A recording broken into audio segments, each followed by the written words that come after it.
Justice is lost in the meaning of the words. Borders are weapons fueled by the greed. The impulse eyes while the homeless bleed.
How's it sounding to you?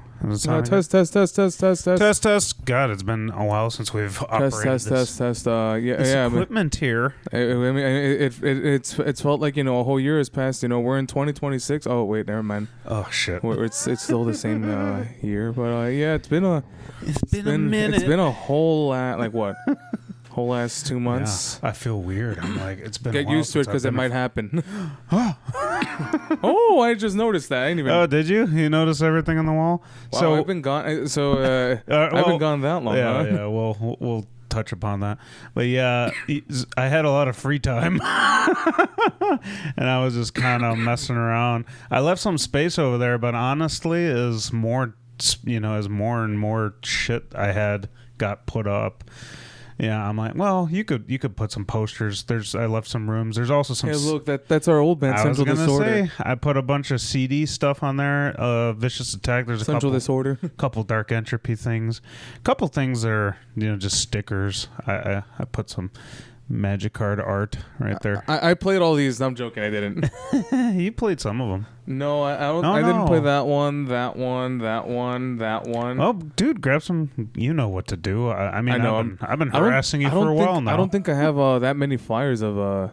Yeah. Yeah. No, I don't think I have any flyers for that. Yeah, but I don't know. I think you could see it in the camera. You could see it in Brian's camera. You can see it in my camera. There's a bunch of posters and tour set lists and stuff like that. I think though that one was I think that I was there for that one. That one will catch that. Yeah, no, a lot of the stuff it's crazy because I'm surrounded by nostalgia. I'm like some of these I did play, and I think this was I think that one might be this one was your last show at no, never mind, it wasn't. I played my last show with Central Disorder. The Looney Bin. I was like, because I saw Consume, Greywalker in here. No, we played Consume last. Never mind. The Looney Bin. I don't Illinois. remember what my. I don't. It was all the way in Bradley, Illinois, and I remember hating the fuck out of it because it looked so raunchy and. Oh, the Looney. Yeah, the Looney Bin was. No. The area in general. I was like, what in? It looks like. Yeah. It looks like Indiana, but Illinois. Yeah, I think my only request with that is I wanted my last song to be Consumed. Consumed, yeah. Nobody likes playing it. I think Bobby didn't like playing it at all. I think it's one of the best songs that the old guitar player ever wrote, and I just love the alternate picking and the melodic nature. It's a fun song. I also love how Bobby goes like. Yeah, I mean it's a whole thing. It's a whole thing. Some great memorabilia. I don't know, what is it, blast beats when he's like. Yeah, it's blast beats.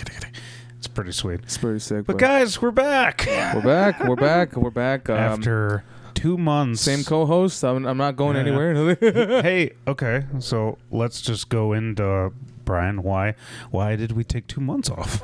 Well, okay. So, first things first. The elephant in the room with that. Mike and I have been thinking of making it a bi-monthly type of deal with this, right? Yeah, we were thinking about it. I mean, we still can. Yeah. Because it's not that we're stopping. We want to make more content. Yeah, I came to Brian about this, and I'm like, so I feel like all we're able to do just on our schedules, especially when stuff really gets going with you and your bands, and now me with I mean, if you guys haven't technically us, because you're in Vicious Attack. I'm in Vicious now. Attack, so it's like it's getting you have busy. 3 bands. I technically have 3, but only one of them is really active.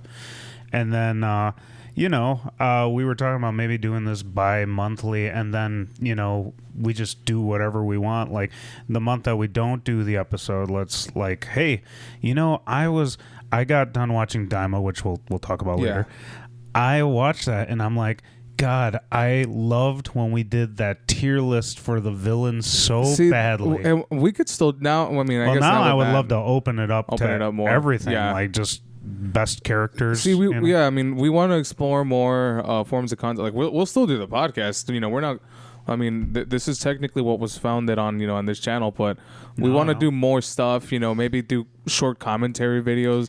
Or talk about band drama or some shit. I mean, or like just news, like very sporadic. I feel like because we record once a month, so much stuff will pile up, and by the time we cover it, sometimes it's old news. Like we're gonna talk about a lot of stuff. Yeah, and then I mean, sometimes it's old news, or sometimes it develops, or there's something new happening, and it's like. Oh shit! Because we're always like, I think it should be it here, and no, I mean, look at Tim Lambesis. That's always developed. My God. It has there's been a pause with that right now. Yeah. But that developed. He needed to just relax a little bit. Yeah, I think he relaxed a little bit, but so just to finish that thought, you're still going to get the podcast. You might get it bi-monthly. We'll see. But you're still going to get Merciful Plate. You're still going to get, like random stuff. Like I do want to do more what's in the bag, what's in your bag. I mean, yeah, dude, that's been a long time. I've been trying to do Shreddy Bois Academy for a while now. This is a new segment. I'm not going to tell you what it is. We're still brainstorming. I mean, technically we were brainstorming late Jan and Feb, but it was like... But like maybe, another thing I wanted to do was Shreddy Bois Gaming. There was that. But right now, I don't know if we necessarily have the resources to do that. Yeah, that's another... I mean, look, there's a lot of stuff. We got a lot of ideas flowing. Yeah. So, yeah, I mean, we'll see. I mean... If you still see a monthly episode, it means we're like, that's pretty lame. Well, no, I think sometimes. What I mean is that's pretty lame doing it bi-monthly is what I'm saying. I was like, I'm like bi-monthly is kind of lame. Let's just keep it monthly. I'm like, nah. Well, maybe we'll do it monthly. Maybe sometimes we'll take again, just like you're gonna explain what happened. Okay, so go for it. We had the usual stuff. We were gonna be planning on doing February's episode and just get the ball rolling as always. But I mean, I'm pretty sure you guys remember like during January's episode going into like the interview, I was kind of sick. Yeah. Well, let's just say that developed even further. So essentially, normally when I get sick, I mean, I've had episodes where I was already recovering. I was like, I got sick and I'm better. Well, this time it was like, nope. It was a saga. It was a fucking saga. First I get influenza, then strep throat, and then all of a sudden, I mean, for a lot of you already know this, maybe some don't, I get fucking pneumonia. And I'm like, what in the fuck is going on? There's a lot more build up to that, too. Yeah, I mean, I remember for like a whole month, I was just coughing. And I'm coughing, like, Brian, I would not stop. Stop fucking coughing. You're going to get us sick. Not knowing. I'm trying. Not knowing that this was not a common cold. Yeah, like, because it just wouldn't go away. Like, after my other symptoms went, it lingered and it kept getting aggressive. So the first week of February is when it was getting much worse. Yeah. You were able to hear it. I was like, it got worse. If I would move too much, I would like very strongly. I made jokes. I'm like, oh no, of course. But I was like, man. I was like, I got it. Cause see, the thing is, I do things myself most of the time. So I was on another episode, you quite literally denounced the entire healthcare industry. Yeah, that's who I denounced the entire healthcare industry, and you're like, dude, fuck doctors. And I guess I didn't say, dude, fuck doctors. I'm just saying, fuck the healthcare system because they're fucking me with bills right now. I wish I had a fucking ocarina to play that one song from the No, to play that one song that asks Warp to Graveyard, because I'd be wishing I could have just done that. It's like, nope, I don't want to pay this. No, but yeah. So I was in the hospital for like 6 days, and it's crazy because it didn't feel real. I'm like, was I really that bad? And then I was like looking. Talking to my doctors, I've been doing follow-up appointments. They're like, yeah, you were not so great. They had to put a monitor on my chest because I kept sounding the alarm on the heart monitor and everything. Yeah. Well, I remember one day I just get a text and you're like, hey, I'm in the ER. You said some type of preface like, hey, I don't think we're going to be able to do this. Or no, you're like, I'm going to the emergency room, or I'm going to go to that's the what I doctor. said. I'm like, oh, so we should probably like cancel all of the stuff that we were all going the to do, stuff right? that we were planning. I had to cancel. I had to send a few I messages. just love that. I love to think that you're like, in a gurney with one of those robes. I was in a gurney, and no, I was. So I had the. I'll just do it. So the IV was hooked on me like this, so I didn't want to like yank it. So I was doing, hey, I one hand text. So like, hey, and I had to proofread them as I had 2 tubes. No, well that wasn't yet, but I was like, by the time I had the tubes up my nose, I'm like, Dude. hey, I don't think we're gonna be able to do this episode. I'm like, I don't know how long am I gonna be here, but I'm just like, dude, you and me are so much the same in that aspect that like when I went out to Vegas last week, I was still doing business while in Vegas. I'm like, let's get started on practice. I was like, let's get started on all this, schedule that. But then me, it's like, we're gonna have to delay. let's delay it till March. I don't know how the fuck am I gonna stay here or what the hell's happening. Yeah, I had the whole treatment. I took a needle to the left lung. My left lung is infected. You had liquid taken out of you. Yeah, so some of it. By now I'm done with my antibiotics and I have a scan.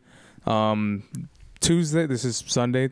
So on Tuesday, they're just gonna check. It's the left one. The right one was fine, but it started here, and then it felt like as if someone was slowly crushing it. Like, it's crazy because I was in Aurora when you said you heard like sloshing of liquids when you bent a certain way. No, so days prior, I was breathing and I felt something move. Yeah. And I didn't hear it. I felt it. And I'm like, and just very little pain, but I'm like, what the fuck was that? That was. I was like, and I was like, now looking back, that was the liquid. I was like, oh, well, that's not good. But I was like, I should be fine. But I was a little concerned. I was like, I think I'll be fine. I'll live. And I'm like, no. I was, so it was here. And then by Saturday the 8th, I was like, it was literally just, and oh my god. Yeah, I mean, it's better now. You know, I'm still coughing a little bit, but it's what's. He sent me pictures, clearing up, but and then very quickly memes were made. So it was. I mean, everyone was wishing you well. Yeah, I was. Oh yeah, the meme that Ruben made, that was the best one. I was basically in the rejuvenation chamber. But from Dragon Ball Z. a huge shout out to everyone who was wishing me well. Shout out to my friend Jessica Aureli for visiting me. I'm sorry for scaring the fuck out of both of y'all. I genuinely thought I was like, I'm fine, because I kept telling everyone, I'm fine. But I mean, I'm at the hospital. I was not fine. Even the doctors were like, oh, you seem okay. He's like, yeah, I think so. I was like I was so. I had to take pauses every time I would speak because I'm like, I am running out of air. If I had to drink water like this. Yeah, little sips. And even that, I felt like I was drowning. Oh my god. It was so fucking bad. And then so day one, they're like, we don't know how long you're going to be here. You're the mister of the room. Up till like the last day I was there before I got discharged, same person walked in. Oh, you're looking a lot better. I was not I was already walking and everything off the IV liquid. And they're like, you set up the alarm several times. I'm like, oh. I was in my head. I'm like, so I was a code blue, dude, and I actually heard that, and I'm like, oh, it means God you're younger. Like if this shit would have happened. You want to know something? It's funny that you mentioned that because on my last day when they were just drawing blood, one of the nurses was like, you're still here? I was like, yeah. What? You're only 30. You're young. hospital food ain't it, man. You can't. I was like, I know. I don't know what's going on. I would prefer, the nearest McDonald's or whatever. But whatever. no one's bringing me stuff. No, well, my parents could have brought me something, but I kept saying no because I was. So I'm like, I don't want to eat junk food at the moment. Yeah. I think I'll just eat healthy, just to see if, because apparently that also helps, with your recovery. But yeah, I mean, I'm practically better now. Sure, I'm still coughing. It takes a while to clear up, from what I've been told, but they said I should be good, and they're just gonna. I have 2 more appointments. Well, so let's follow. You got out. We were all very worried. We didn't know if we'd have to cancel the show. So Vicious Attack and right, yeah. So because that was actually 2 weeks. Yeah. Actually, yeah, a little over 2 weeks, 3 weeks around there. Right. Before that show, I did had a.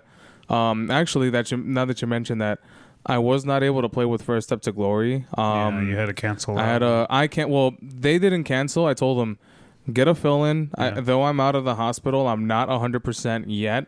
Yeah. Because that weekend I thought I was gonna come back to work. But they said no. Go for the following weekend. So I was technically on a medical leave for like almost a month. Right. And Alexis Gautier filled that role. Shout out to you for stepping in, helping those guys out.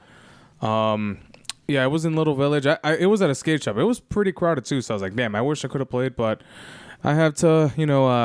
What I had was serious. So I was like, I can't play. Yeah. When it came to Fabian Fest, because that weekend. So the weekend before, I wasn't like at 100%. I still had to regain, my strength. Right. Like once I got out, I was still struggling to breathe a little bit, not super out of breath like at the hospital, but slowly I was gaining momentum back. Then Fabian Fest, I was like, I'll do it. Yeah. I was like, yeah, I should be fine. I'll just take my meds, wear a mask the whole time, Yeah. And I actually brought 2 because I was sweaty. I remember you even saying like you might sit down if you need to sit down. Yeah. So most of because I was moving the whole day. So I don't know if you guys know, this might be foreign. Maybe our entire base is not just musicians, but when you play 2 different sets, we call that double duty. Yeah. And normally it's difficult, just period. I mean, it's difficult, period. But in my condition, where I'm like, where I had a respiratory infection, a very serious one at that. I'm like, he definitely might have had to sit down. Yeah, I mean, even before the set, I was sitting down because I went to work that day, and that was a long day of work. I worked overtime but yeah, I sat down, and then when I stood up, I was like, all right. Then I also brought 3 changes of clothes that day. Right. Well, mainly shirts, and sweatpants by the end of it, but I changed out of the Sanguisuga box shirt I had on. Yeah. Went into the Rebo jersey. After the Rebo jersey, a long sleeve, because I didn't want to be hanging, with, drenched in sweat. No, if I wasn't sick, I guess I wouldn't care, but I'm like, no, I have to, be very precautionary. I had a scarf. Yeah. When I walked in, that's how. Yeah, man, you don't want to go back. Yeah, like I said, I was like, I was wearing a fucking scarf. I don't wear a scarf in the cold. I like the cold. Yeah. But it's like, no, if you're seeing it, like, I was like, the way everyone saw me was like, damn, bro, you're that bad. I'm like, yeah, I have to do this. Doctor's orders. Well, the show happened.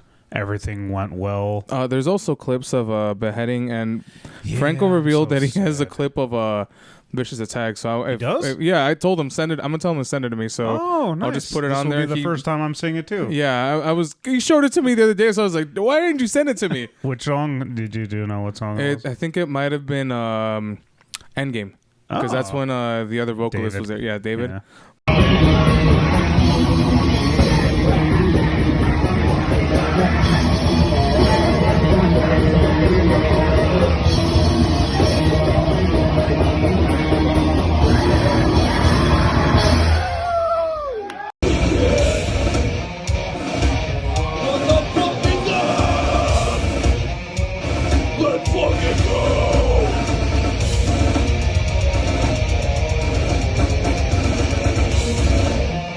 This song is about drinking beer.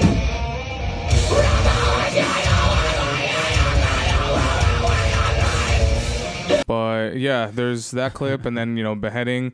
It was fun. I just wasn't moving too much. Well, both sets I was just trying to keep it chill. Yeah. Beheading, I moved a bit more, but not overdoing it. Normally with beheading, I do a lot of stuff, but I was like, I need to take a break because in between sets I was just fucking coughing. Yeah. Like I would turn around, I'm like like every like in the between each song I had to turn around, I'm like I'm coughing a lot.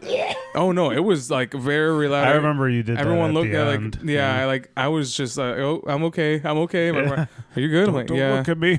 I was like, I'm fine. It's normal because I'm moving a lot. You're right. Just shut up. Shut up. Don't look Yeah, at I me. mean, while you're recovering, if it's common for you to cough when you move around a lot, so that's why I was like, I need to take it easy. I was like, I don't want to just, yeah. But I mean, that was a good night. But hey, another thing, we Beheading. Well, I guess it'll be passed after this video, but Beheading is playing at Dirty Nullies at in Palatine, 22nd. Yeah.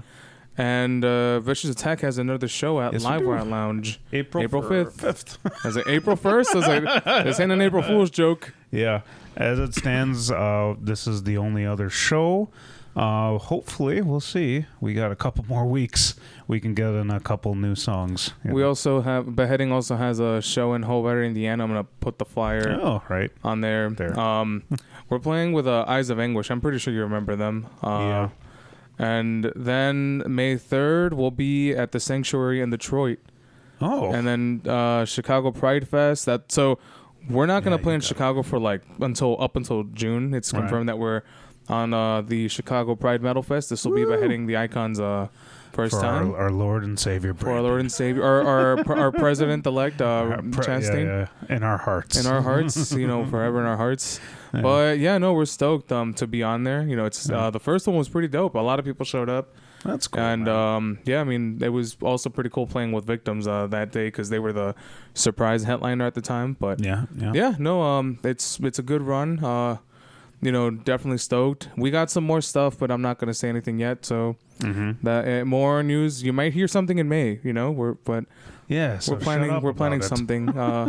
Yeah, shut up. Yeah.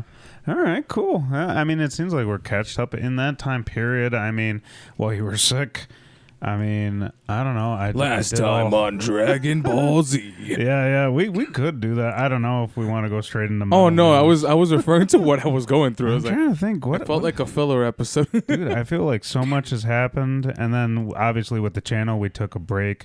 I went to MagicCon, a lot of shit. Yeah, you went to MagicCon, right? You took pictures with people, right? Yes, I did. Yeah, I mean, you can post a couple. Yeah, you can post a couple. I took a picture with the dudes in Game Nights, which is pretty sweet. The Command Zone, if you guys don't know. I wish I could have gone just to meet them. I also wanted to meet nitpicking nerds. They were so nice. Yeah, of course. I met the two Commander at Home. I met the two from Scry Babies. It was pretty nuts, man. The amount of people that I just accidentally ran into. I wanted to run into Wubby was there. I don't know. If you know who Wubby I know who Wubby is. Yeah, I started watching a lot of Magic content. No, Covert Blue, no. Covert Go Blue. I would have gone. Well, obviously, tried meeting the Professor, Command Zone, Nitpicking Nerds is another that I was also trying to see if I can meet, but that wasn't. Yeah, I didn't see them, but there was a lot of people there, and I'm trying to think what else I did. I went to Vegas, obviously. What happens in Vegas stays in Vegas. Yeah. But that was cool. It was a very much needed vacation, And yeah, I feel like I don't know. I've just been keeping myself preoccupied with other things. And, while I was off, I was revisiting because so it's crazy because. Night before I got hospitalized, I bought my brother has an Xbox. Yeah. So you know how Game Pass has like the old games? I bought them all that war. So we were playing, and then after that, I go to the hospital. But when I came back, I just started revisiting everything used to play, like zombies, old zombie maps and shit. You're just hanging out, just hanging out, doing my little exercises that I gotta do, and then. Is it worth it? The Game Pass, yeah. So, it seems so. There's a wide selection of stuff that you can play on. You can also play it on PC. It's not just for Xbox S and X or Sex. But I mean, it's pretty worth it. I mean, that's the one that I got him. I got him he said he's fine with the basic one because he only plays like Rainbow or Siege. Yeah. Siege. Yeah, he loves Siege a lot. Yeah. But he's also my little brother's also like into soccer as well. So he's been going on. he legit. He's actually training. Okay. Yeah, he didn't make it to tryouts, but he's still going at it. But Yeah, he's becoming a bit of a jock, like his older brother was. I was in soccer. Well, I was in soccer, but all grade school, and then like 2 years of high school. I tried joining rugby in high school. Really? Yeah, I did. I didn't make it, wow. but I didn't know there was much of a rugby scene. and at Morden it was. Yeah, that was it. Aside from that, that just playing video games and watching shows and trying to recover. I mean, it was a nice reset, but yeah, and while all that stuff was going on, a lot of shit erupted in like more shit in the country, and a lot of airplane drama, and like just a lot of weirdness. It's insane. Like ice. Well, yeah, that but no, chapter. The whole thing. Well, yeah, that was nuts. But what's it called? But the thing is, like the whole thing with the airplanes. Oh yeah, like that, dude. I was like sweating. That meme. Yeah, because like literally Jordan, every time I see that, I was just like, and then the thing that happened at the airport you work at, where you see the Southwest flight almost about to collide with a private, and he's like, I'm like. What the fuck is that? I was there when that happened. It's a whole mess. Like I don't know. It's like when Orange Man came in, all of a sudden everything just like I don't know. It's. I mean, like it's nuts, here's man. the thing. It just seems like there's nothing but chaos back to back, and then recently we had, storms pass through. There was red flag risk, or for risk of fire, risk of tornadoes, strong winds, and then all of a sudden fucking snow. There's a lot of tornadoes happening in other states that aren't ours. Yeah, no, that I saw that they looked aggressive. Yeah, because I watch a lot of weather shit, storm chasers. You can't see them as much, which makes it even fucking scary. It's very just it hits you out of nowhere. Yeah, I mean, if you hear something that sounds like a freight train, that's not a freight train. Reminds me of the time that we were kind of in a tornado. Yeah, I mean, it was technically, I think it was by like, it wasn't too far from where we were at. But the lights were just like, and then the power went out. We were looking up like. Yeah, it's funny because I looked at that stream and it was actually like a few blocks away, not a few blocks, but like just about like 5 miles away. So we were actually pretty close. We were good. It wasn't a strong one, but it was still hitting. It was like, damn. Well, obviously all that stuff is happening, but also there's a lot of stuff happening in metal news. Just a bunch. But you know what? Let's just roll the clip. Let's do it.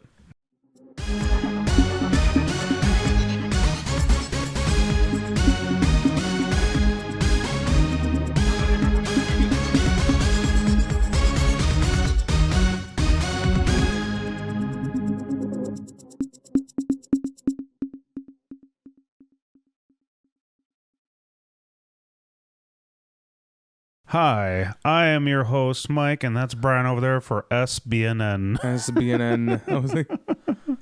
Yeah, but guys, in the last 2 months, a lot of stuff has happened. A lot of shit has been going on. It's fucking wild. Like, I'm at the hospital, and then I'm opening like Facebook. I was like, what the fuck is happening here? Wow. So much stuff. What do we even tackle first? I would say Mastodon parting ways with their... People have left bands. That's what, that's one of them. And I mean, I guess, so I'm not the biggest, Mastodon fan. Not that I don't like them. Like, I do like them, but I guess, like, for you, like, what are your thoughts on, Dude, it is insane because when you think of Mastodon, it is... it is this lineup. I've never known. I mean, if there was a lineup before this one, I never knew it. And he is so Jesus Christ. Like he is the sound of Mastodon. Now, I love the other guitar player. However, it's gonna be weird. It's gonna leave this weird hole. He did a lot of vocals too. Yeah, definitely. So Brett Hines was amicably left from Mastodon. Now, I don't really believe that because the drummer has a black eye all of a sudden. I don't know if you've seen that. I did not know. So is this like a Duncan Bentley 2.0 situation? I'm not gonna say so wait. So he was the vocalist / guitarist, right? So Mastodon released the statement. I didn't see the statement. It doesn't matter, But that happens that they've, left amicably, like they're both agreed we're separating ways.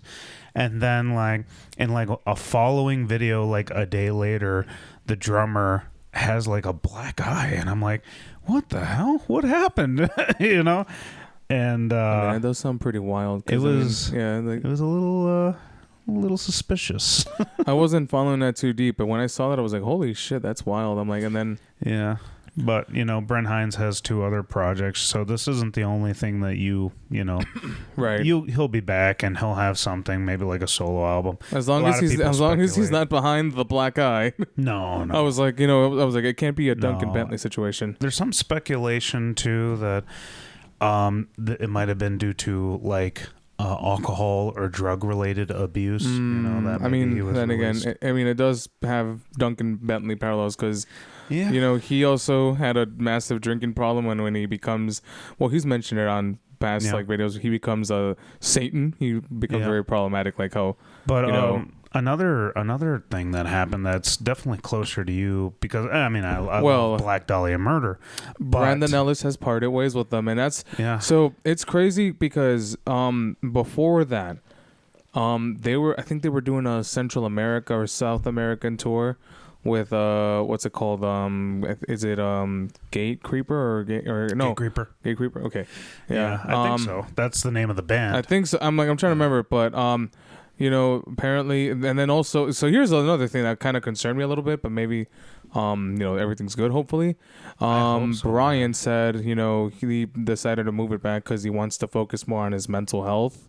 Yeah. And I'm like, well, that sounds very familiar to how Trevor was. No, because I don't know if you saw the Loudwire interview, or I don't think it was Metal Injection. Yeah. A year prior, him dying, he was also talking about, how like it's been getting dark with his own thoughts. So, seeing hopefully, he says, he is, just trying to take the steps to better his mental health, but, he decided to push it back. And then Brandon Ellis also parted ways, and it could be, this, Brian. So Black Dahlia Murder is one of the busiest bands out there. They're always on the move. Always, but busy. I guess, they just wanted to take a pause. Sure. Another thing is, touring can be mentally taxing. Very. The thought of just going one place to the next and then, every day loading, unloading, and then it's like unloading, playing for an hour, 30 minutes, or 30 minutes if you're an opener, loading back in, going to one place. It's eating mentally the taxing. Shittiest food in the world. I want to follow Max Lavelle's footsteps where he makes his own, food, more healthier options. Because, eating shitty food just makes you groggy. You can understand if it is mental stress related. My thing with Brennan, it just kind of sucks because, when we heard Ryan was coming back to the band. Yeah, that was... I'm like, oh my God, we're going to hit peak Black Dahlia Murder. Like, this is the best of both worlds, and we're getting it, and we got it just for one album. And it's, I really hope that there isn't any animosity or anger. I don't think so. No, I don't. Well, I wasn't implying that. I don't think there is any animosity. Yeah. I don't think that's. I think it was just mutual.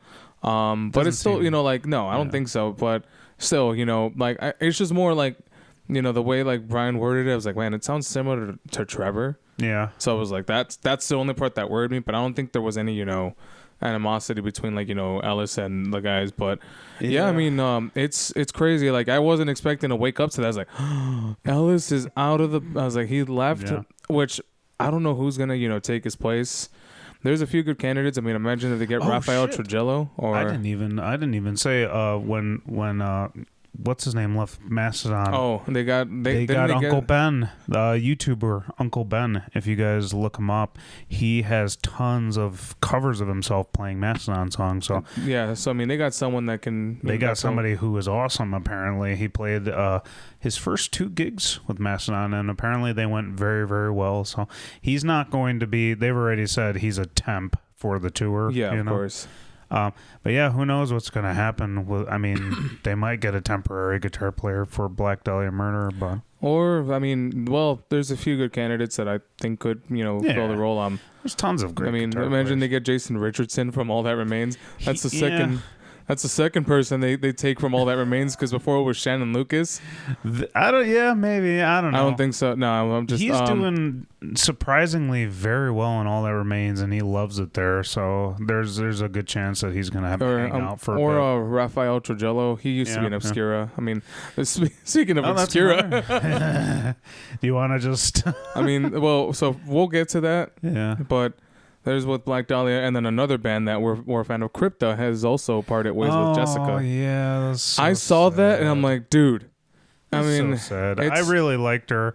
She was like the cool, like not cooler, but like she was the more like she looked like she was having fun. You know? I mean, and her leads are just insane. Yeah, like she was able to play Sonia's guitar solos like clean, very spot on, and then you really hear her, you know, like left. Her approach to, you know, when it comes to like, you know, guitar playing on the last album they dropped in 2023, and I'm like, this is fucking amazing.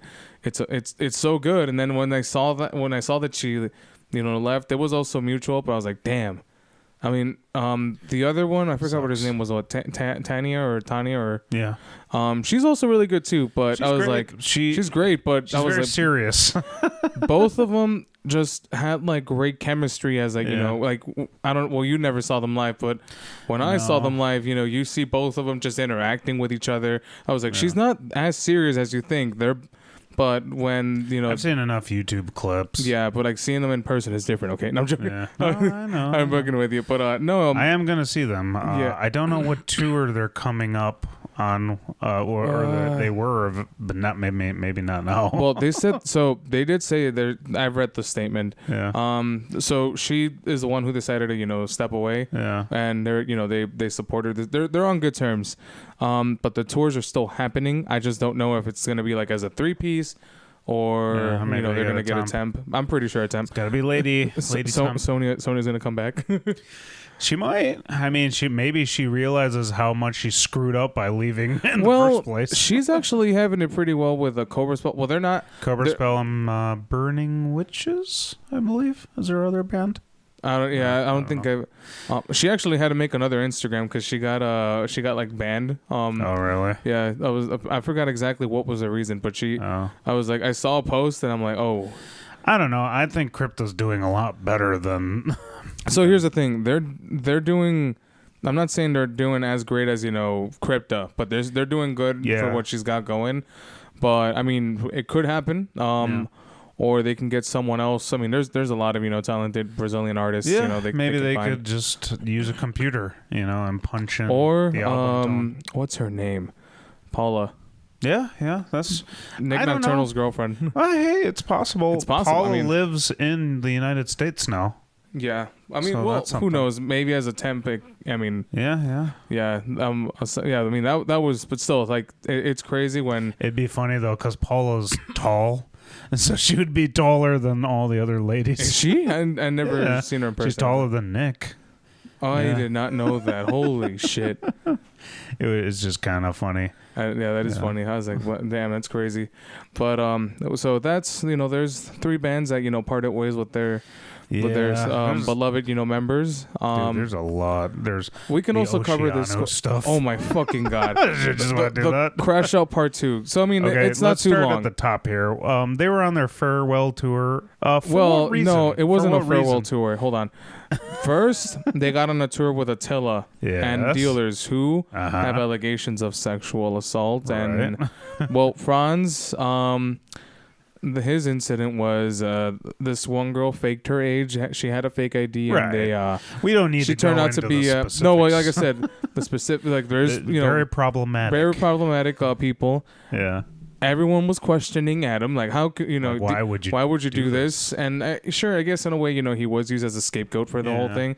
But the thing is, the way he responded, it was more of a crash out that he had. Right. Like, I get it, you know, I mean, sure, the pressure of, you know, people going at you on social media. I was going to say, if you know anything about him, he has a history of being like, I don't even want to be on social media. I hate all of this. I hate all of you. I just want to play music. And that happened. And, you know, he said, oh, yeah, well, it's the end of Oceano. So they did the farewell tour flyer and everything. And it turns out That was the same layout as the flyer this one specific guy did as well. Let me explain it to you as somebody who is a graphic or in graphic design.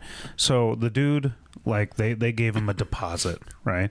You get half now and then half when the job is done. Yeah, but he said it wasn't good enough. Well, the dude came up with the flyer. Yeah. We're gonna put him up here at some point, but the flyer originally was the dude's. He made it. It's his concept. He came up with the concept entirely. Yeah. And even the colors, it's his colors. And then Adam told him, we're going to go in a different direction. Yeah, it didn't make the cut. And then he gets the deposit. He thinks, okay, well, that's fine. It's over. And then they ended up using the same concept. Not the exact same, damn near the same. Yeah. So there was flack on that. And he had another crash out. The Oceano social media page was down, which was funny. It was incredible. All of the metal pages picked up on it too. Yeah, they picked up on it too. It was amplified it. Yeah, it was nuts. Now, and what's it called? The band See You Next Tuesday, or Cunt for short. Yeah. That's literally how it is. They dropped the tour, and we thought the rest of them were, but they got, who they got to replace them? Another controversial band. Escuela Grind. It's like, we've had them on we talked about episode. It. Yeah, we talked about their debacle, which was nuts. So it's like, wow, it's so controversial. It's insane. First he gets flack for touring touring with the other two the other two bands on said tour were worse. Yeah. But Escuela Grind is almost like no different. It's still really there's the controversy behind them is also pretty fucked. So it's like, you were like, I'm done with all of this shit, and then it's like, here you go again, playing with fire. But we haven't heard anything from Escuela on the Escuela camp happened. But that's still. It's still nuts, how that unfolded, but yeah, I mean that was another.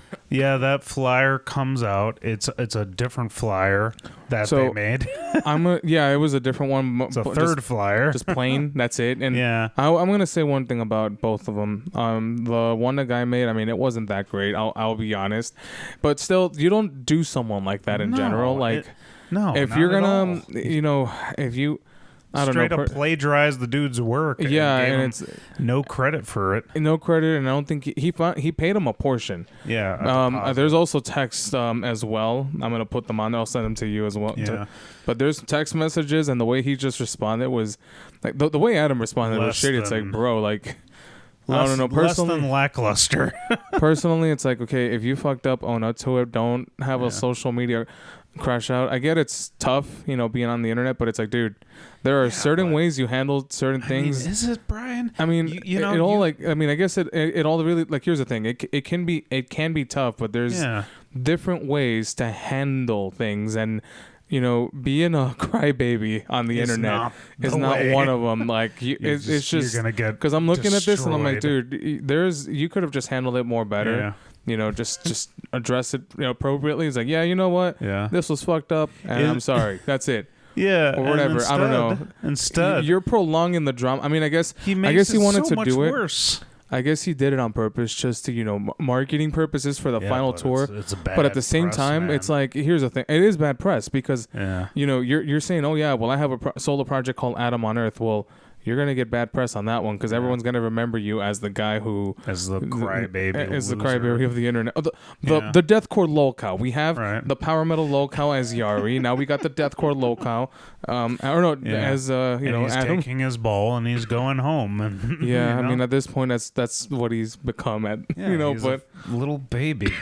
In the age of JD Vance memes where the man is just getting annihilated online. He hates it too, actually. But what I'm saying is in the age of something like that, a couple bad moves. You forgot to say thank you, Mr. President. Say thank you.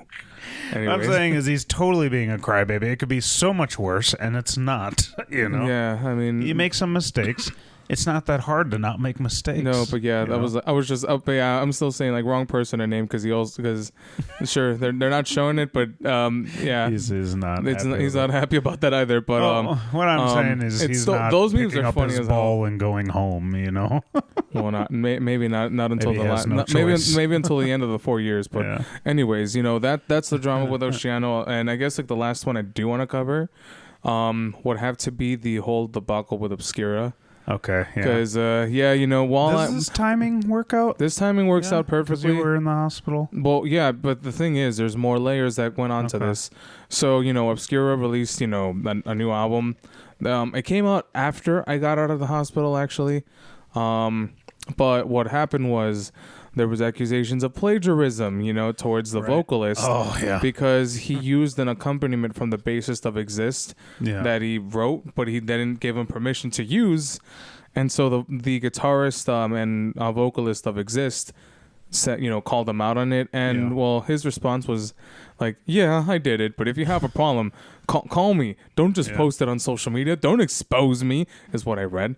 Which it wasn't like that, but it's literally how it sounds. And the album came out, and like every time you open the comment section of the, it's the song Evanfall.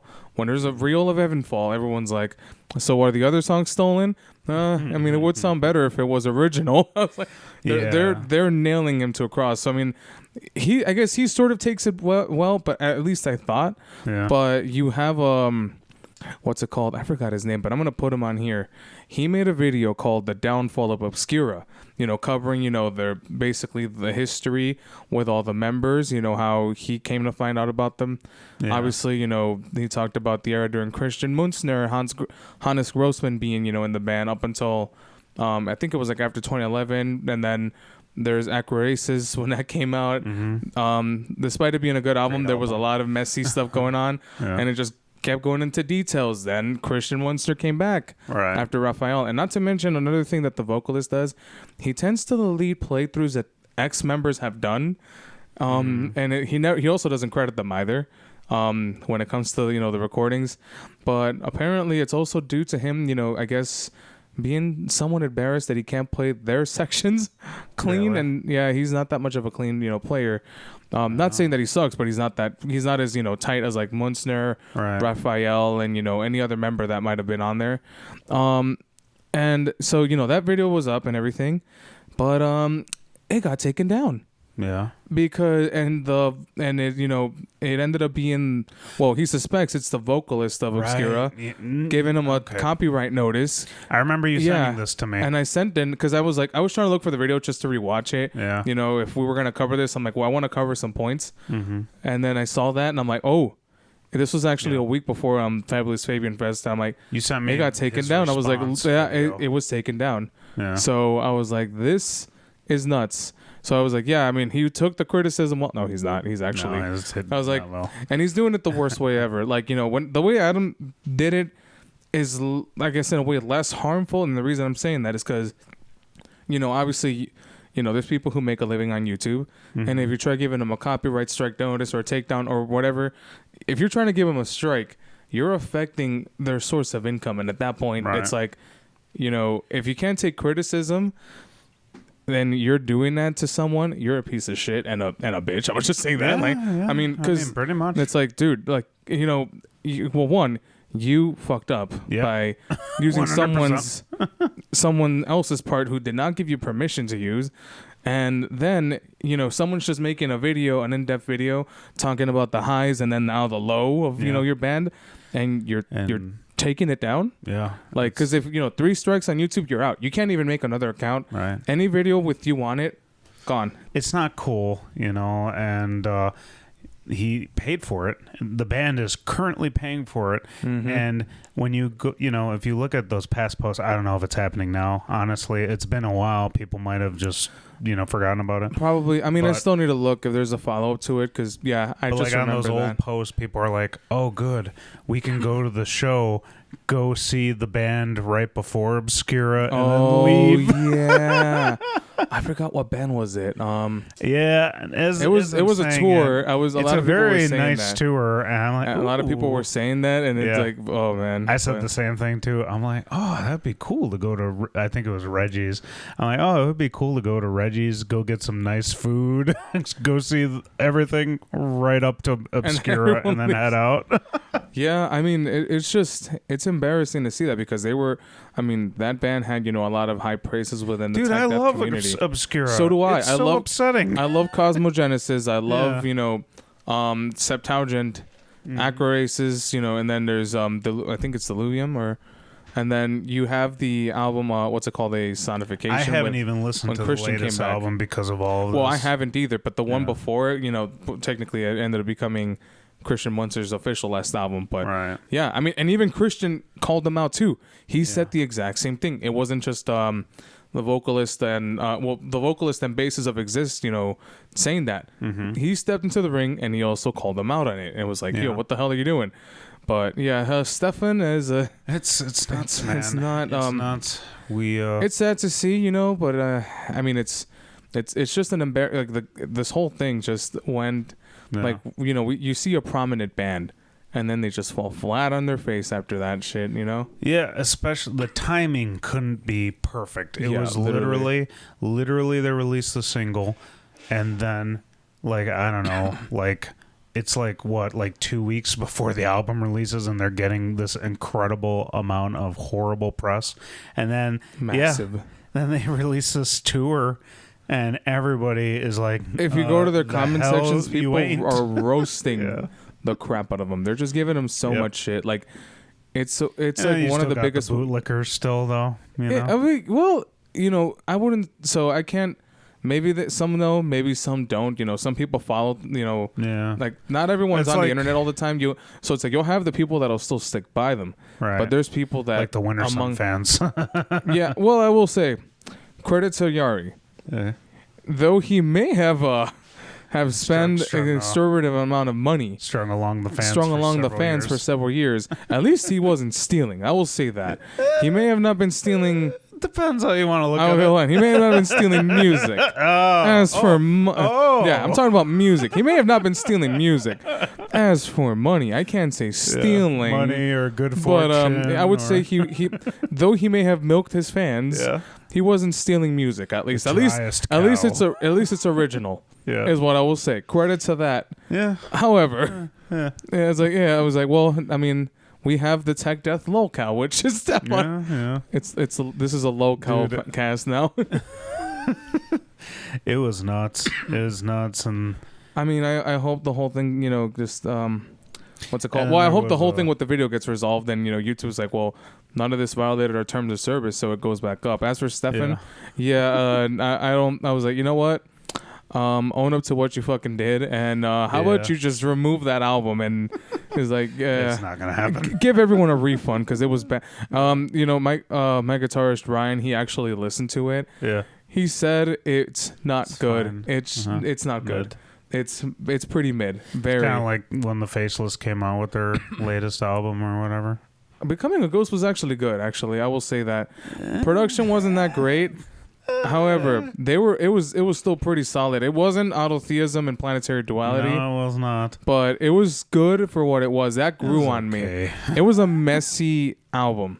Yeah. But not awful. I think it's also messy because of everything that was happening behind it too. I guess I mean, the man looks like he's doing better though, so that's good. But hopefully. to move on. A lot of new music released.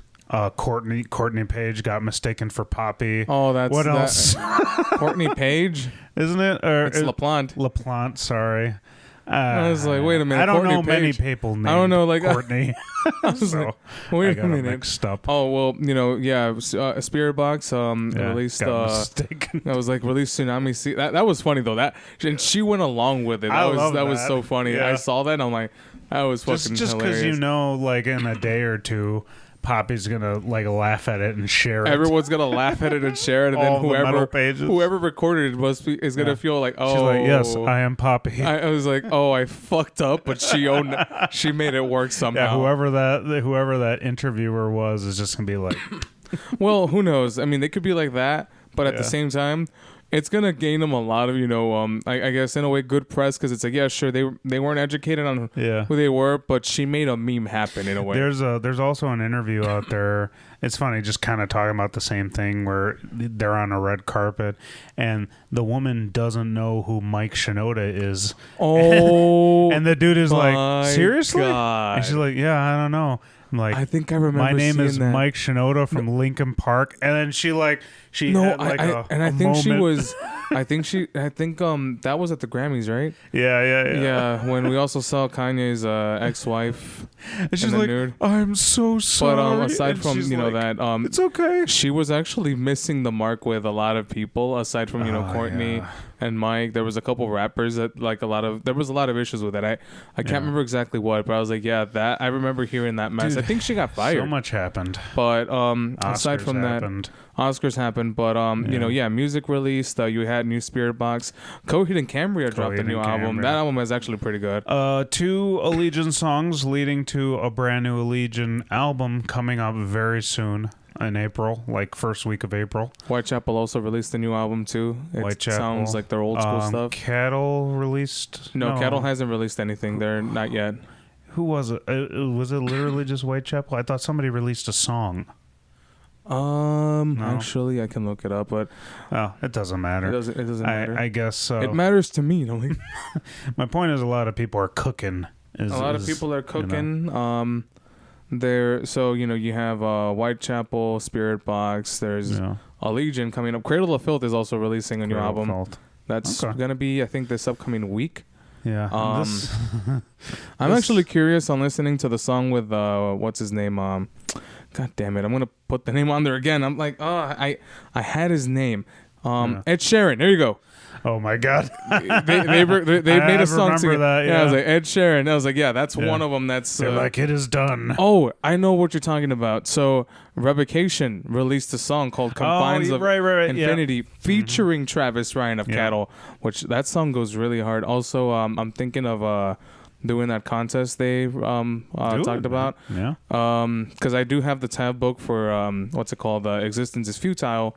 So I was like, oh yeah, no, I can definitely just cover one of the solos I know or learn another one maybe. Right. But there's also you remember Tomarum? They also dropped they dropped this song 2 days before I got hospitalized. It's called Shed This Erin's Skin. Tomarum. They toured with Infuri. Okay. The guy with they had a guy shredding on bass and 3 guitarists. Oh. Yeah, okay. it was like the blackened. Dude, I can't remember what they sound like. But okay, I'll have to check it out. Anyways. Well, dude, that was a lot of metal crammed into this segment. Yes, very much crammed into this segment. Oh, well, there is one more band, actually. Dawn of Ouroboros' new album also dropped as well. Yeah. Okay. It's called Bioluminescence. Jesus Christ, these complicated names. It's also a great album too, but March has been great. It's been good. We're getting a lot of new music, a lot of stuff coming up, a lot of awesome shows that are coming. Yeah, I'm probably gonna go see Spirit Box. Who are they playing with? So they're playing. I don't know the other 2 openers, but there's another band that I really want to see. I don't know. I never checked them out, but. Shout out to my friend JC. I'm checking. I also want to go see Loathe because they're gonna be before them. They're from the UK, but they're pretty fucking dope. I was like, holy shit. I'm trying to think. I'm like, I got Meshuggah, Carcass, and I forgot who else is coming in April. April has a lot of sick shows. I'm gonna go see Allegiant at Reggie's. That's also I think Benediction at Reggie's. I'm gonna see Benediction as well. Ben's Addiction. Benediction. I think Infuri announced another tour, but they're not coming to Chicago. It says, sad, very sad. And they're coming with Demon King too, which actually is that used to be what your brother's project at some point, Malcolm.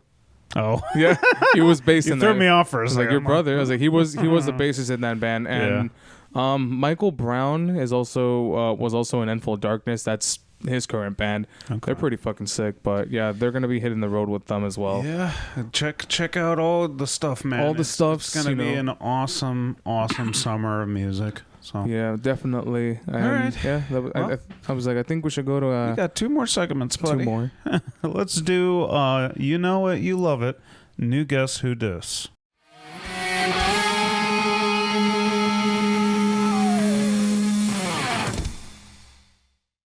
Alright, here we go with another goddamn New Guess Who Dis. And Brian. I have to ask you that. I'm like, I was like, Mike, who do you have? Yeah, that is true.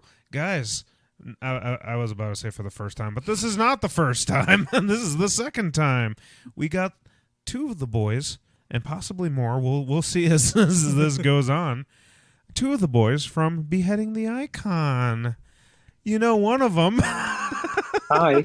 Everyone deals with one of them, which is me. Yeah, everyone's forced to deal with one of them. Now, to the other boy in Beheading the Icon, you want to tell the audience what your name is? Am I the other boy? You're the other boy. Yeah, I am Ryan. This is not fucking Yeah, I was like, working oh, here. oh, Sorry, I am Ryan that starts with an R, not a B. Oh, yeah. Ryan and Brian. Well, it's a B, but the B is silent. So okay. Yeah. Yeah, pretty much. We have nicknames. So I'm Brian Erkberg. He's Ryan. He's Daddy Ryan Knight. Daddy Ryan. Yeah. Now, You'd be surprised though with Ryan how weirdly, like anytime I'm on the phone with anybody, if they ask for my name and I'll say it's Ryan and they go, "Oh, Brian, how do you spell that B?" And You I'm want like, to know no, what's so it's, funny? It's Ryan. I Just, give 'em you my don't name. have to add a B. I give them my name and they take away the B at times. It's Brian. Ryan? Right. No, B. Yeah, that's funny. So my last name is Maskas, Maskas, and every single time, without fail, Mike Vasquez. It's like, no, what? Vasky, huh? Yeah. Well, we like I said, we've done this before. I honestly don't think we dipped too far into your band's history because we were playing silly games back then, Brian. Yeah, pretty much. But this time, it's your turn to lay all the questions. Oh. You have to ask me everything now. Let me get on the Zoom call real quick. Oh, yeah, that would be funny. I'll do the best I can with some history. I'm not. okay, not the best. So he technically We'll see. knows more than me because I joined. And I was going to say, yeah. is there founding members? Like, you know how like every band, you might have revolving members, but would you say there are a couple members that have like, I guess, the most seniority? Or I would say that would be Matt. okay. Because I remember Oh yeah, when I first saw Beheading the Icon back in like 2008 right. with the core lineup back then. I didn't see Matt in the band back then, but apparently he was in the band and he just wasn't able to play shows. He would have to answer that. I'm not exactly sure, but he was part of that lineup back then. Okay. And yeah, I remember seeing him back then in a comic shop that we played. And just seeing the drummer was like 12 at the time, and he was playing blast beats, which, I didn't know what blast beats were when I was 12. So I was kind of jealous of that. But Yeah.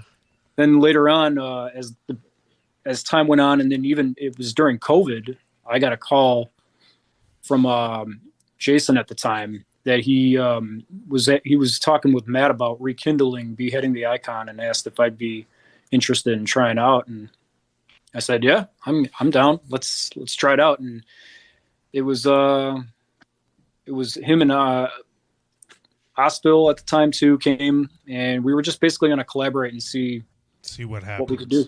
Yeah. Bring back an old name and start a new fire. See, no, that's the thing. I never knew Beheading was around that long ago. I thought it was like you guys started at like what 2020, but I was like, oh Yeah. Around this time, actually, like April, May, well, it's March, but yeah, you know what I mean. Like it was during COVID. It was like let's we're bored. We want to practice and play music. I mean, that's the only thing we could do at the time, you know. Well, I haven't really. I could say honestly, like I did not really know you guys until Brian here joined, but I remember when he did. I got an early taste of what you guys sounded like, and I'm like, Jesus Christ, like y'all were so tight. I guess that would be the best compliment I could give you guys is the amount of tightness and how y'all are on like the same page is very like, like you might hear a band's like, album or whatever, and you're like, oh, this sounds great, but then you see them live and it's a little looser or whatever. I would say that the music that you guys release is very much on par with what you guys actually sound like when you're live. And I guess the thing that's also crazy about it is that I technically saw both First Step and Beheading in 2022, but we just didn't really speak to each other that day. But I was like, really? Yeah. So First Step. Oh did a yeah, comeback lay show. your story. I mean, I've heard it, but for the audience here, I mean, that's technically the first time I saw Beheading, and then ever since then, I was practically the fan watching both bands play, and then I ended up joining First Step and what's it called? I think it was December of 23. Was it, Ryan, or where you guys reached out to me? Around there? It was around that point. Yeah. Yeah, That was after the Livewire show the first Livewire show that we played. I think you were there, weren't you? It was I wasn't able to make it that day, I think, but it was, you guys were playing that one. I think it was called Heaven and Hellfest is what it is, or? Yeah, that's the one that I was solo guitar on that. Right. I think Jay stepped down at the time, and then I was like, I don't think I'm going to be able to learn everything I think it was like 3 days notice. I was like, I don't think I'll be able to learn that on time, but it's funny because I was telling Mike, or I think I even mentioned it on the episode. At first I was like, do I really want to join a third band? I was like, maybe as a temp. And I remember saying that, I was like, as a temp, but then days later, I think after the first jam session, I'm like, I'll consider it full time. I'm going to regret this very badly if I don't. So I was like, I changed my mind. I'm not temper anymore. No, it worked out great, man. I mean, I knew you were a quick learner, so I try my best. Yeah, that's why I snatched him too for Vicious Attack. Well, technically, he didn't snatch me. I've played with Vicious Attack a couple times before I was, officially in the band, but he snatched me years before. During Vicious Attack's album cycle for Declaration of War, we had a lot of issues with like, people can't play these specific shows. So I started looking at it as like almost like a corporation, like a business move. Franchise it. Like, yeah. I was like, well, we have a backup drummer, who knows all of the stuff by heart. That would be my former drummer, Bobby, from Central. And I'm like, why don't we have a backup guitar player in case Kevin, like the other guitar player can't cover? And then I looked at myself. I'm like, why don't I learn all the bass stuff? So like we had this thing where like if one person couldn't do it, we saw what we could do to make it so that we could still play the show. I essentially learned Kevin and his parts. Yeah. So first it was Kevin's parts in all, like I think it was like 15 songs, something like that, 14, 15 songs, and then I had to learn his parts as well.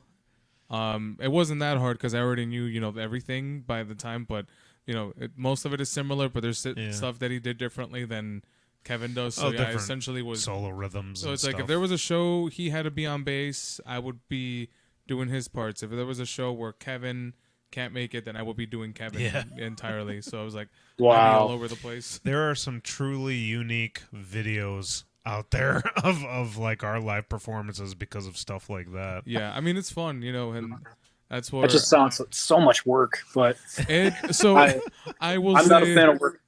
There was a lot of sleepless nights involved with that. I'd be probably knocking out till like 3 a.m. because I'm practicing all the songs, and then at the time I was practicing Central Disorder, and it's like So I'm doing both, back to back. A lot of stuff. A lot of stuff. So I was like, yeah, I mean, it was a lot of work, and I guess that's kind of what helped me, learn everything as quick as I can. I can't say I'm the fastest learner, but I try to, just be like on it. But also just for the audience there, no, I don't want to join your band. I'm keeping it at this, kind of like how Franco would say it. Threesies. I am not looking to form anything or join anyone. I was like, I'm just keeping it this way. I'm like, nope, that's enough. That's enough. Yeah. Oh, muscle memory Brian over here. Yeah, I was like, nope, that's enough for me. I'm like, I was like, I'm good where I'm at right now. So I was like, nope. I think in a previous episode, we were talking about like your EP release show and how, obviously how well it went. I remember just, I took the following day off. I was like ready, because I'd obviously seen you guys a bunch before that. I saw you guys at the Cobra Lounge. I'd seen you guys a couple times, and one of the memories that really stuck in my head before that Liveware Lounge show was you guys played like some cafe that was an upstairs cafe. Do you remember that? What it was called? Upstairs cafe. I think he's talking about Recognition, maybe, or it was in some suburb. And it was, say it? Ashbury Coffee House. Yeah, there you go. Yeah, that was in February. That was actually my first show with Beheading. No, that was yeah. So yeah, it was a cafe where it was upstairs, right? And then the coffee shop was downstairs in Willow Springs. That was the Ashbury. Okay. Yeah, that was my first show with Beheading the Icon, and then second one was Up Sulphur, which is kind of funny. The checkerboard floor, I think. Yeah, so Ashbury, the stage is on the second floor. But what's funny about Up Sulphur is I think like by the time that was announced, I was already in the band, but I was keeping it a secret, going like, yeah, I'm proud of the boys and Beheading, getting this sick opportunity. It was pretty funny. Like the people that knew were laughing, and then everyone else is like, was like, oh, that's sick. They're getting a show, and then they're like, why do you keep posting about this band? Yeah, I'm pretty sure some were like, why is he posting about subliminal messages? Subliminal messages. I was like, no, I'm just a fan, guys. But yeah, that's funny. My point. I'm the fan who basically became a part of the band as well. Yeah. Well, my point is with the Ashbury Coffee House. I remember thinking, I'm like, God damn, like it was so crowded, and y'all. I am so sorry, Mike. My door is ringing right now. Let me. Okay, we'll take a little. Get back to you guys in a minute. I will make this quick. Okay. Right back. Alrighty. Sure. A little longer than a few minutes later. And I'm back. There you are. Nice. Yeah. Want to see the pizza I got? It looks like pizza. There you go. It looks like pizza. That's good. There you go. Cheesy crust. It's got that cheesy. Yeah, there it is. Peeking out. Nice. Live cheesy crust. I like it. That's dope. Easy jalapeno. I don't know about their jalapenos very much, but yeah. Where is the pepperoni, sir? Where's the cheese? It's under the sauce. No, so I was gonna bring up something. He's like, oh, I thought you were gonna say you're a vegetarian, and I'm like, I was gonna say the famous quote from what's it called? I think it was Portage, Wisconsin. So for context's sake, we were driving there. He wanted to stop at Culver's for a veggie burger, and then Osvo yells, "What a fucking dickhead!" But it wasn't towards Ryan. It was towards the driver. But I just start laughing my ass off. I was like, the timing was impeccable. And then I was just like, "Wait, why are you laughing?" I'm like, did you not hear what you said? Yeah, it was funny because I'm like, wait, Osvo likes veggie burgers. What is he talking about? Is he talking about himself? He just yells out, "What a fucking dick!" And I was like, "What?" Yeah, that reaction didn't match up. I was like, "Whoa!" Wait, so you're a vegetarian? Yeah. Okay. Yeah. Not a vegan though. Okay. No, not that extreme. Yeah, I was gonna say because I've seen you eat cheese. I'm like, unless there's some new weird No, rules that I'm unaware of. no. I think that Oh, that's a vegan. If vegans don't eat cheese, Okay.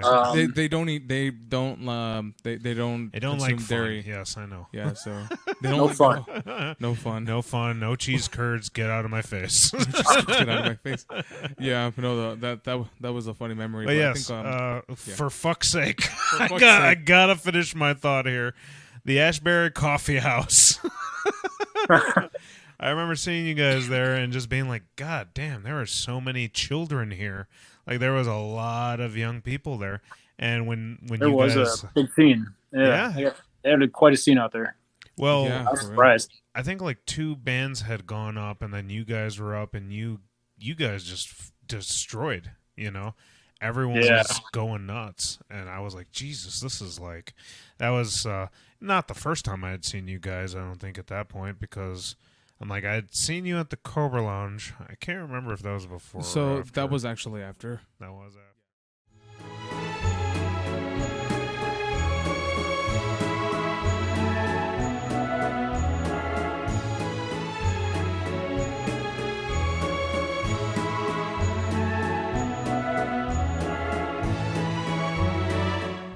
All right, we're back from New Guess Who Dis, and wow, it's almost like I've got deja vu or something.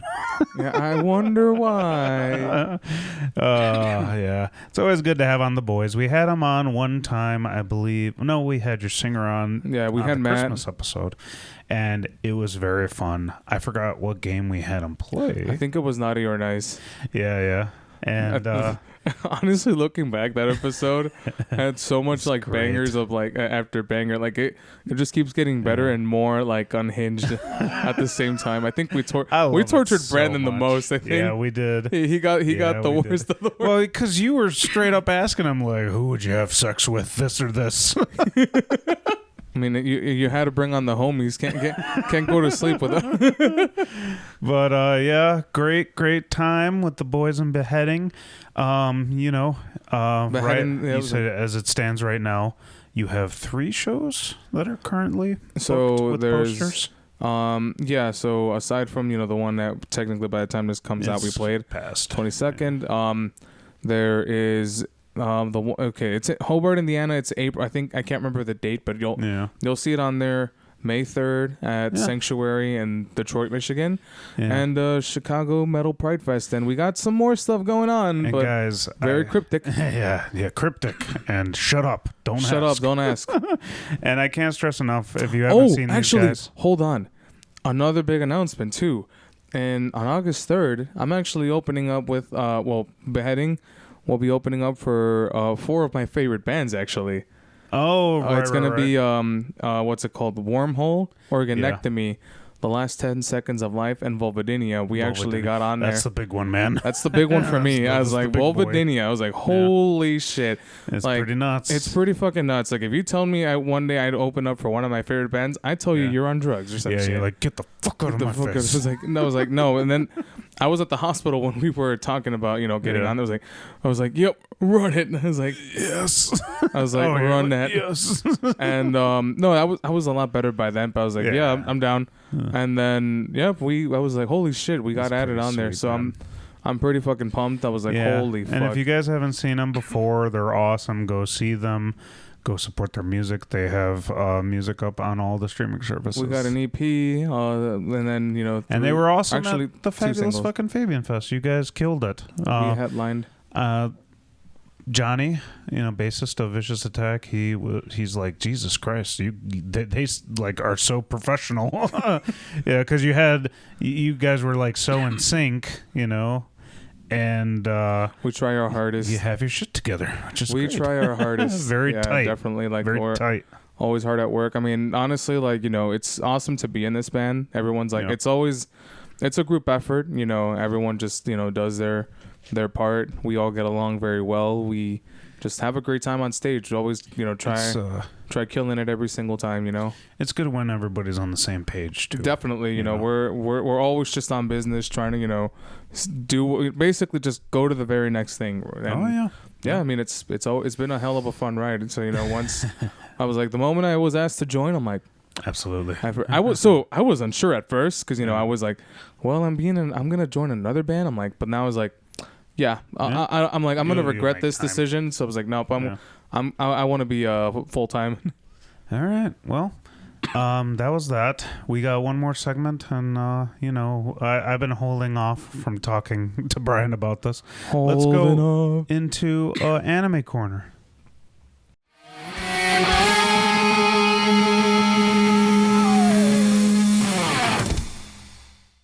On a thing that Brian has been hounding me for some time now. Okay, hold on. I haven't. Hold on. Some time in now. my defense, so, while I was recovering, I actually got on it. I hopped on this very late, but we both did. But I was very hesitant on it, which is we watched Dragon Ball Daima. Yeah. I was close to being done when I was watching it. Yes. And I was like, I was very, so here's the thing. I had the very same fears that it was going to be like it felt like a GT copy because, they were kids again. Well, some people were saying that, but I'm like, I didn't see it that way, but I was like, I don't know if I want to watch this or is it going to be like fun or am I going to regret it? So one day I was like, well, I'm bedridden I wasn't completely bedridden, but I was like, I need to find something to do. And so I just powered through it. Yeah, I just watched Daima. So he powered through it, and then he had like some episodes to go, and then watched it, when they would drop. And then he finished it, and he's like, "You have to watch it." And so it was close to being finished when I was telling you, I was like, so it's actually fun. I was like, give it a watch. It's pretty damn fun. Now it's not perfect, but it was fun because by the time I guess you were watching it, it was ending already. Right. It's only 20 episodes long, so. Well, I guess the way we can do this is, I will tell you my critique, and then you can answer however you want to answer. So when he kept pushing it, I was like, yeah, I know, I'll get to it, because me and Brian have had so many disagreements and battles about specific things in Dragon Ball. I throw stuff at it. Especially Super, like we've had a lot of back and forth about especially Super. When you say the animation's good, I'm like, I beg to differ. I didn't say if you're asking me what is the best, I loved the 90s animation. We've had this discussion so many times, but he's stuck in the past. Yeah, I am very much stuck in the past. Go on though. But with the 90s animation, I loved the style. I just loved the vibe, the color palette, everyone was actually shredded. And then, when Super happened, you lost a lot of it. Goku is basically like an anorexic stick in Super. Yeah, essentially. He loses so much body mass. They all do. But, he loses that body mass, and then all of a sudden he has blue hair. And I'm like, I personally loved GT for a couple reasons. Yeah. And the main one, Super Saiyan 4. Obviously. So, I'm like, this is the natural progression. He is a monkey man. He is an ape. They are all apes. That makes sense that they would grow the hair back, and then their tails would come back after being cut off. Yeah. So, when he pitched me Daima, I'm like, I put it off as far as possible, but I finally got to it, and I was afraid for a lot of reasons. I love Dragon Ball. I loved Dragon Ball. And when they're like, oh, I saw the trailers, and they're like, oh, they're kids. Everybody's a kid. Now, I saw what they look like as kids, and to me, it was shit, because it's like, okay, we know what Goku looks like as a kid. We have two different representations. We have GT and we have Dragon Ball. And we also, technically 3, because we also have Dragon Ball Zero, or the prequel. Right.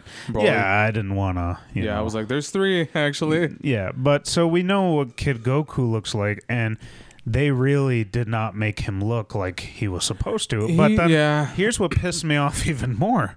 We know what Vegeta looks like. We know what Bulma looks like. Bulma has a very, very distinct look when she's a young child. Chi-Chi, there's a whole entire series that shows you exactly what Chi-Chi looks like. No, yeah, well, that too. But Bulma was a teen when we first met her. She wasn't a kid. No, but there's she was essentially tons older. of stuff that. Yeah, I was like, well, I know she was essentially older. So I was like, when it came to Bulma as a kid, I was like, well, they literally shrunk her into a Karen middle-aged mom, but smaller with they no should have had her wrinkles. hair, longer, I guess. But Yeah. it was Longer so hair. That's just Chi-Chi the thing. looked nothing. There was nothing like Chi-Chi when she was an actual. I'm kid. guessing. So the thing is, I'm guessing they were shrinking them as I guess the way their clothes look like, which I don't know. Me personally, that's one thing. It killed me because GT sort of did the same thing. I mean, he had the outfit he had on as soon as he turned into a kid. I mean, which I guess that part was like, and then all right, so Mini Piccolo. Was also funny, but no reference with Mini Piccolo. Yeah, I mean, he is basically an adult. He immediately. Actually, I will tell you, he was not, because sure you had King Piccolo, but he spat out the egg, and then you had Piccolo Jr. as a kid emerge. So it's like he wasn't an adult right off the bat. We have so much less lore in that aspect. I guess my point is, you can get away with that, but Krillin, Brian. Krillin had his hair. We know what Krillin looks like. Krillin had his hair, and I was like, I was laughing at that part. I'm like, why does he have hair? There's tons of but then stuff again, of what Krillin looks like. So I will say, I guess because we all knew Krillin was bald, right? But I'm guessing Super sort of retconned it in a way, where he's I like, guess. well, I've always had hair, but no, not Super. Actually, this was in Z. He said, well, I've always had hair, but I just chose to shave it. Right. So I don't know. I'm guessing that's what they're thinking. That's the whole argument to that. In Dragon Ball, he's got the Buddhist monk thing. Yeah, he's got the Buddhist monk thing going on. And so, okay, you gotta let me power through, Brian, because otherwise he wanted all their outfits to come back. But okay, so that was like the tip of the ice. That was the beginning. And then you get to see Master Roshi as a kid. I'm like, oh, okay, well, we have no lore on that, so that's fine. I will accept that, But so that happens, and immediately right off the bat, I was upset. And then we get Goku, before they get turned into kids, we have Goku talking to Supreme Kai. They give the bullshit reason of why Kabuto and Supreme Kai are separated. Oh, because Boo's magic separated them. So, which is in direct conflict with the Black Arc in Dragon Ball Super. It actually isn't, because here's the thing. Though Super contradicted the whole Vegito thing, but yes, when they separate it, so it does tie. Okay, so with Dragon Ball Z, you put on the Patara, and you are fused permanently. Yeah, and that is what it is. Even for those beings, even for those beings. But the reason why they separated is because they actually got eaten by Super Boo. So apparently, that's what. So they were going off of, I know what you're going with. Yes. But they were going off of that reasoning since Z. It's like, oh, well, since they separated after they got eaten by Boo, that's how they separated when. Yes, it's like. So that kind of threw the whole thing out the window. Where he just forgets what he writes. Toriyama forgets. Yeah, he forgets what he writes, and that's fine. Naruto, the writer of Naruto, is the president of forgetting what he writes. There's tons of contradictions. Also, JoJo. Shippuden. Yeah. JoJo is like Araki forgets. But so, that was the other thing that immediately right off the bat pissed me off. But then, we finally get to the point, and they're like, we're going to go to the Demon Realm, and what you get is another Dragon Ball. That's where they started to win me over. So you have... Yeah, you get another Dragon Ball, because in early Dragon Ball, they did sort of introduce the Demon Realm. Right. There was also a movie that I watched. I forgot the name of it, but I'll throw it over here. Yeah. But yeah, that was... Because some people also complained that it wasn't like how it looked like in Heroes. And I'm like, well, essentially, they kind of went with how it was sort of portrayed in Dragon Ball. Well, so that's why I was able to forgive it to a certain extent, because they give you right off the bat, it's like, here's Supreme Kai, here's a new character, Glorio, here is another Goku. Namekian. And you have this Namekian who is Neba. Okay, so this is the part that I really liked. They gave so much background lore to things that never existed. So you had the Glins, which is the race that Supreme Kai's races, and they explained to you very simply. It's like, oh, this is a race where we all come from these specific trees. There's 5 of them. Same thing with the Mechanians as well, because they also confirmed that they were originally from the demon realm, yes. which is why we all know why Demon King Piccolo was a thing. You know? That's why it was so great from that aspect, because it's like, oh, we know we have context for the Mechans. I also have to say realm. One thing: Piccolo in Superhero's new form, Orange Piccolo. The back of his gi, the little circle, it symbolizes a tree when he transforms into that, actually. So it all ties in a way, and I also did like that concept too. Oh. But the one thing is, a different day. Yeah. No, that's just the thing I'm going with. You get the Namekian lore, you get the Glyn lore. What they give you is something, again, that was never explained at all.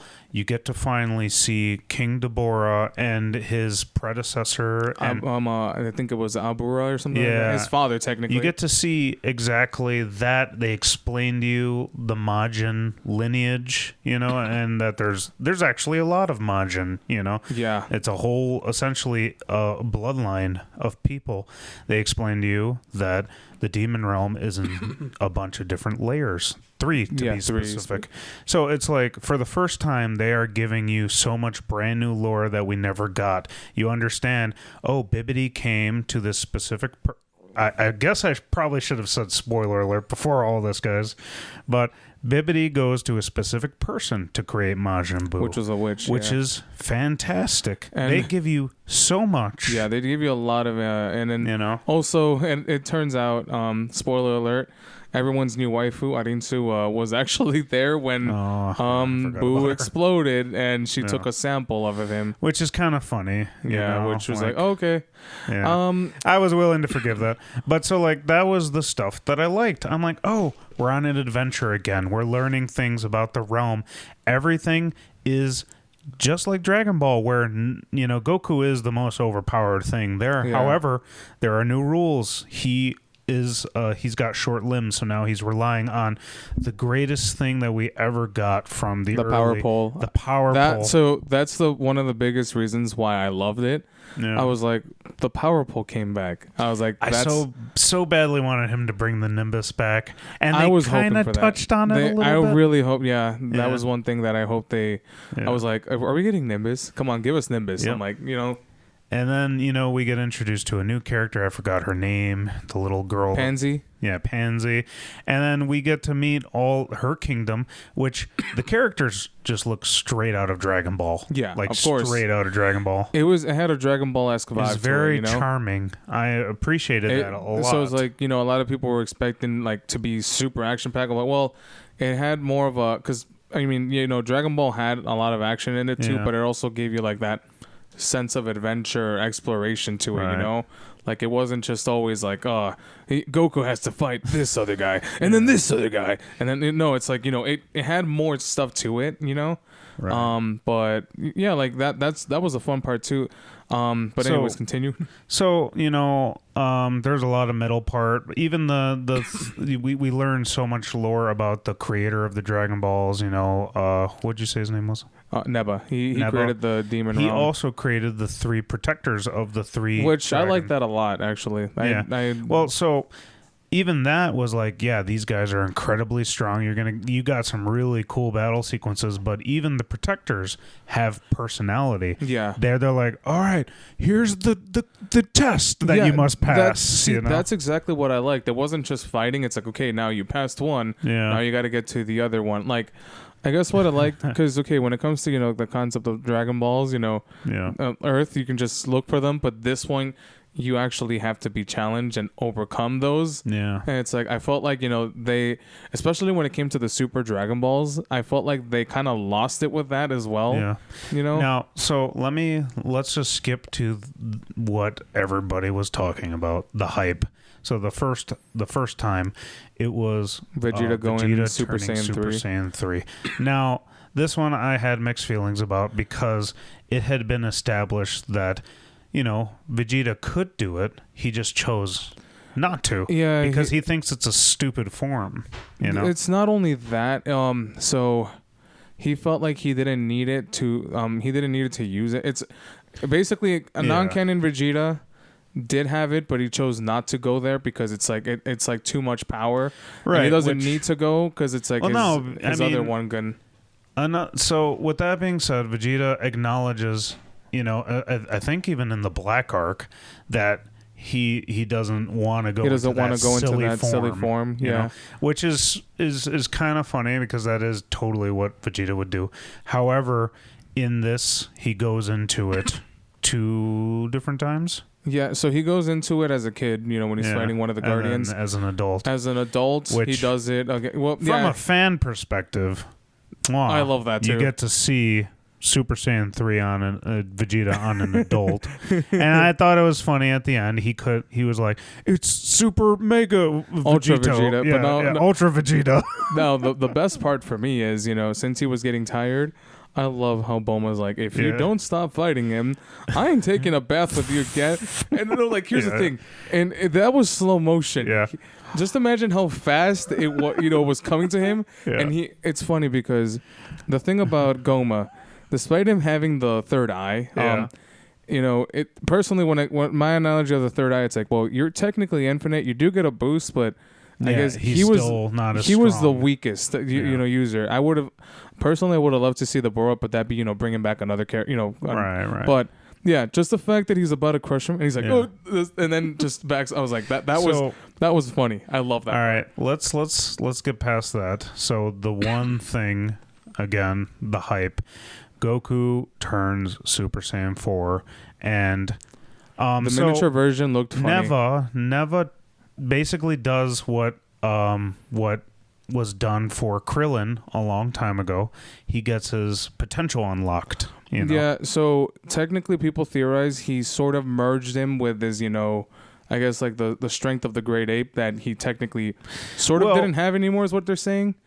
I took it as kind of like when Krillin got his potential unlocked. Right. Like no, it was very similar. The difference is Goku has transformations and stuff. Yeah. You know? And then even Goku kind of confirmed it that he sort of had it in him, but he also felt like right. So he felt like, you know, it would have been strong enough until like Nebula, you know, kind of like I guess he sort of supposedly he was hinting that he already like was close to achieving it, or he kind of had it in him already. Right.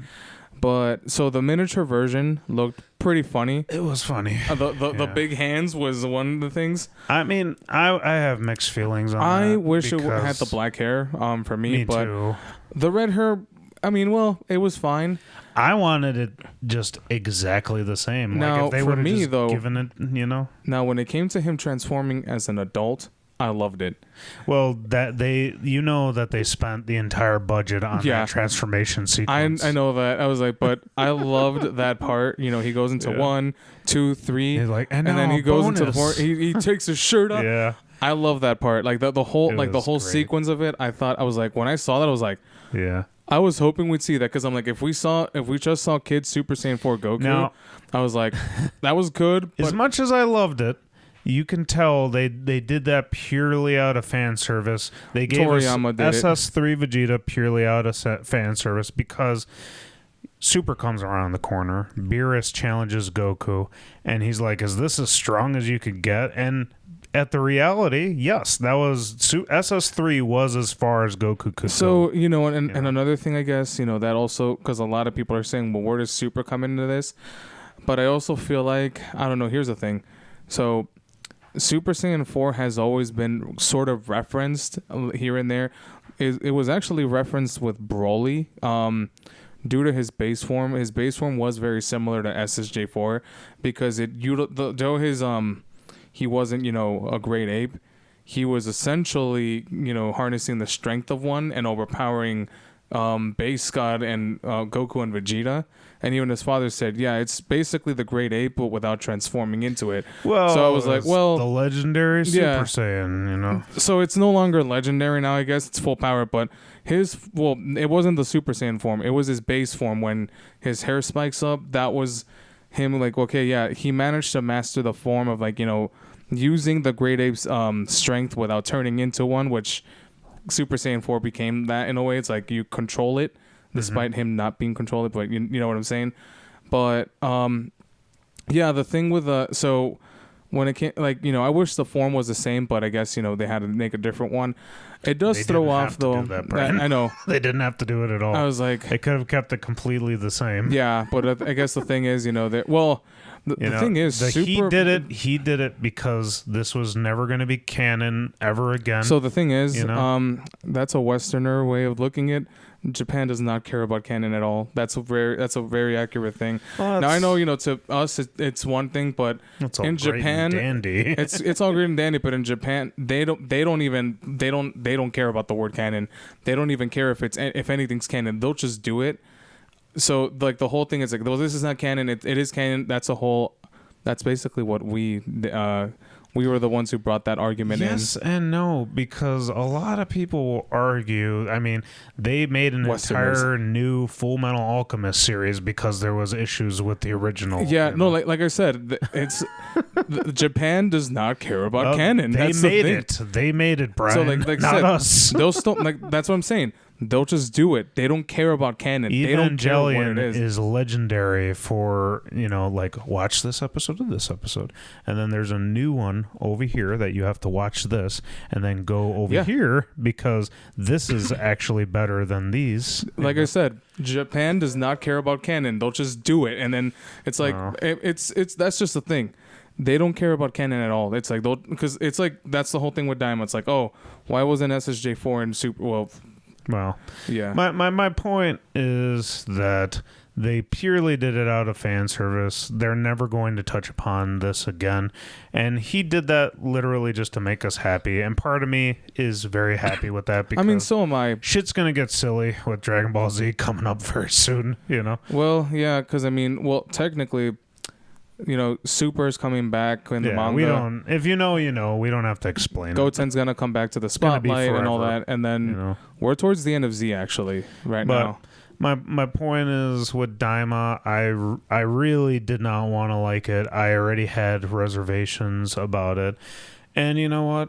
Overall, I came around to it. It was fun. Not perfect, but fun. It definitely wasn't perfect, but. Like I said, all of the new characters I actually liked a lot. Glorio's the best one in my opinion. She was good. Glorio is an idiot in a way. Yeah. I just loved, like, there was just parts where, like, like Glorio and Goku fighting outside of the cave. And the monster is just looking in shock and awe. Like, he's like, I was about to fuck with these guys. I'm out of here. And he just runs away, the Minotaur. Yeah. And it's just, it's moments like that where I'm like, God, I miss Dragon Ball. That's the feeling. Yeah, and then you had Majin Ku and Do. Yeah, and even that was like, I was really expecting a menace. Yeah, I mean, which, he was just like, what? No, and honestly, I mean, well, they kind of do explain. I mean, Kid Buu was a failure in a way because despite him being very strong, he was just controlled. He was chaos incarnate. Even Bibbidi couldn't control him. Like, he almost killed him several times, but yeah. Yeah, and you know what? With that being said, Dragon Ball Z wasn't perfect. GT was the farthest from perfect. But Z was good up until the Buu Saga. The Buu Saga was fun, but it was very, very messy within itself. Yeah, we don't have to dip into it. My point is I can't, like, be mad at Daima because it wasn't perfect, especially when all Dragon Ball Z is definitely far from perfect. And Super's a kind of a mess with... Super is a big mess. But with all that being said, I would give Daima, I'd say like a B+. I really enjoyed it. I'd say a solid A for me. I wouldn't say, like... I still have my reservations. The animation to me, especially, with the adults, very round. Yeah, I will say for me the animation is a massive improvement over Super. And I also like I personally think it's better than Super because Super has so many, especially during the fight scenes. The fights in Super are all garbage. Even Ultra Instinct Goku, when he first transformed, there's a frame where his feet are this small and his upper body is like too big.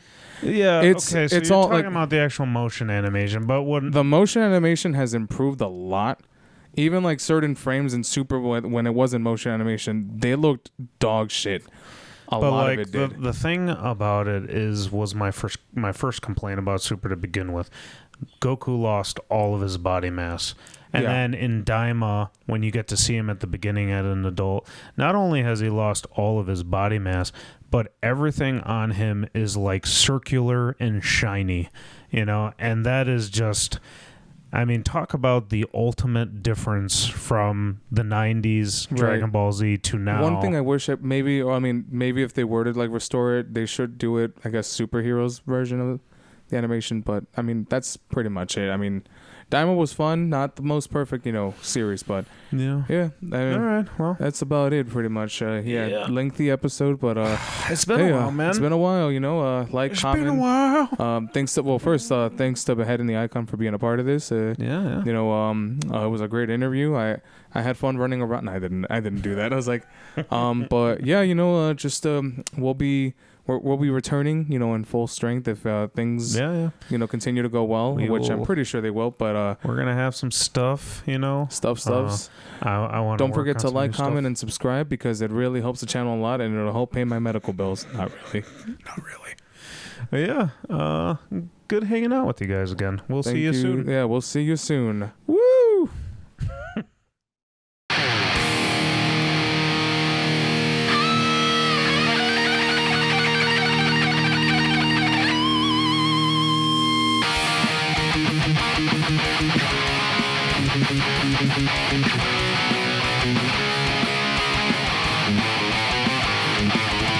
Warriors of time and space, traveling through dimensions.